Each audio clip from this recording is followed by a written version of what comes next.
Yes, നമുക്ക് charcoal panel നമുക്ക് common ആയിട്ട് വരുന്നത് നമുക്ക് ഇങ്ങനത്തെ ടൈപ്പ് ഓഫ് ബോക്സ് പാക്കിങ്ങിൽ വരുന്നത്.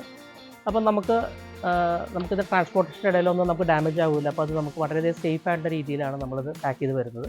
അപ്പോൾ കസ്റ്റമറിൻ്റെ ഒരു റിക്വയർമെൻറ്റ് അനുസരിച്ചിട്ട് നമുക്ക് അവർക്ക് ആവശ്യമുള്ള മെറ്റീരിയൽ വേണമെന്നുണ്ടെങ്കിൽ നമുക്കിതൊക്കെ പാക്ക് ചെയ്യാം. ഇതെല്ലാം നമുക്ക് ഡിഫറൻ്റ് ആയിട്ടുള്ള ഡിസൈൻസുള്ള മെറ്റീരിയലാണ്. അപ്പോൾ ഇതെല്ലാം നമ്മൾ ഓരോരോ ഇതായിട്ട് നമ്മൾ സ്റ്റാക്ക് ചെയ്ത് വെച്ചിരിക്കുന്നതാണ്. പിന്നെ അതുപോലെ തന്നെ നമ്മൾ കണ്ട 8 ഫീറ്റ് ലെങ്ത്തുള്ള 2 ഫീറ്റ് വിഡ്ത്തുള്ള പാനൽ നമുക്കൊന്ന് കാണാം. ആ പാനലിൻ്റെ പല ടൈപ്പ് ഓഫ് ഡിസൈൻസാണ് ഇതെല്ലാം. അപ്പോൾ അതിൻ്റെ വൈറ്റ് ഡിസൈനാണ്. അപ്പോൾ അങ്ങനെയുള്ള ഒരുപാട് ഡിസൈൻസ് നമ്മുടെ കയ്യിൽ അവൈലബിൾ ആണ്. ഇതെല്ലാം അതിൻ്റെ ഓരോരോ കാർട്ടിൽ നമ്മൾ സ്റ്റാക്ക് ചെയ്ത് വെച്ചിരിക്കുകയാണ്. ഇതാണ് നമ്മളുടെ WPC നമ്മൾ ഔട്ട്ഡോറിന് ഉപയോഗിക്കുന്ന മെറ്റീരിയൽ. ഇതിൻ്റെ 4 ടൈപ്പ് ഓഫ് കളേഴ്സും നമുക്ക് മെറ്റീരിയൽ അവൈലബിൾ ആണ്. ഇതിൻ്റെ ക്ലോസ് ആയിട്ടുള്ള ഒരു വ്യൂ നമുക്ക് കാണാം. ഇതാണ് നമ്മൾ എക്സ്റ്റീരിയറിന് ഉപയോഗിക്കുന്ന WPC മെറ്റീരിയൽ.